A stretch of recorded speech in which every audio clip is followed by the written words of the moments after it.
நடைபெற உள்ள சட்டமன்ற தேர்தலில் அதிமுக தலைமையிலான கூட்டணியில் பாமக களம் காண்கிறது. பாமகவில் 18 இடங்கள் ஒதுக்கப்பட்டிருந்தது. தமிழகத்தில் 18 சீட்டுகள் பாமகவிற்கு இந்த சட்டமன்ற தேர்தலில் போட்டியிடுவதற்கான அந்த வாய்ப்புகள் என்பது கொடுக்கப்பட்டிருந்தது. அதன் அடிப்படையில் 18 தொகுதியிலும் போட்டியிடக்கூடிய வேட்பாளர்களை பாமக அறிவித்திருக்கிறது. ஏற்கனவே 3 தொகுதிகளுக்கான வேட்பாளர்களை பாமக தரப்பில் அறிவித்திருந்தார்கள்.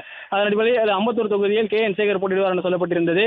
அதேபோல செஞ்சியில் கணேஷ்குமார் என்பவர் போட்டியிடுவார் என அறிவிக்கப்பட்டிருந்தது. தற்போது மீதம் இருக்கக்கூடிய அந்த 15 வேட்பாளர்கள் எந்தெந்த தொகுதியில் போட்டியிடப் போகிறார்கள், யார் போட்டியிடுகிறார்கள் என்பதை பாமக வெளியிட்டிருக்கிறது. பெரம்பூர் சட்டமன்ற தொகுதியில் தமிழக வெற்றி கழகத்தினுடைய தலைவர் விஜயை எதிர்த்து பாமகவினுடைய பொருளாளர் திலகபாமா களம் காண இருக்கிறார் என சொல்லப்பட்டிருக்கிறது. தருமபுரி சட்டமன்ற தொகுதியில் பாமக தலைவர் அன்புமணி ராமதாஸ் அவருடைய மனைவி பசுமை தாயகத்தினுடைய தலைவர் சௌமியா அன்புமணி போட்டியிடுவார் என அறிவிக்கப்பட்டிருக்கிறது. விருத்தாச்சலம் சட்டமன்ற தொகுதியை பொறுத்தவரைக்கும் மருத்துவர் தமிழரசி ஆதிமூலம் என்பவர் போட்டியிடுவார் சொல்லப்பட்டிருக்கிறது. அவர் மாநில செயலாளராக இருக்கிறார். பாட்டாளி மகளிர் சங்கத்திலும் இருக்கிறார். தமிழரசி அவர் வாய்ப்பு கொடுக்கப்பட்டிருக்கிறது. ஏற்கனவே பாமக சார்பில் அவருக்கு சட்டமன்ற உறுப்பினருக்கான அந்த வாய்ப்புகள் என்பது வழங்கப்பட்டிருந்தது. அதேபோல சேலம் மேற்கு சட்டமன்ற தொகுதியில் கார்த்தி என்பவருக்கான வாய்ப்பு கொடுக்கப்பட்டிருக்கிறது. கார்த்தியை பொறுத்தவரைக்கும் முன்னாள் சட்டப்பேரவை உறுப்பினராக இருந்திருக்கிறார்.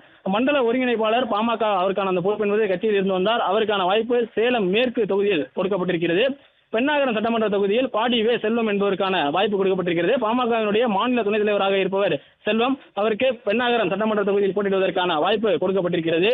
போலூர் சட்டமன்ற தொகுதியில் CR பாஸ்கரன் என்பவருக்கான வாய்ப்பு கொடுக்கப்பட்டிருக்கிறது. CR பாஸ்கரனை பொறுத்தவரைக்கும் பாமகவினுடைய மாநில கொள்கை விளக்க அணி செயலாளராக இருந்திருக்கிறார். பிளே ஸ்டோர் மற்றும் ஆப் ஸ்டோரில் இருந்து பாலிமர் செயலியை QR கோடு மூலம் பதிவிறக்கம் செய்யுங்கள். செய்திகளை உடனுக்குடன் பெறுங்கள்.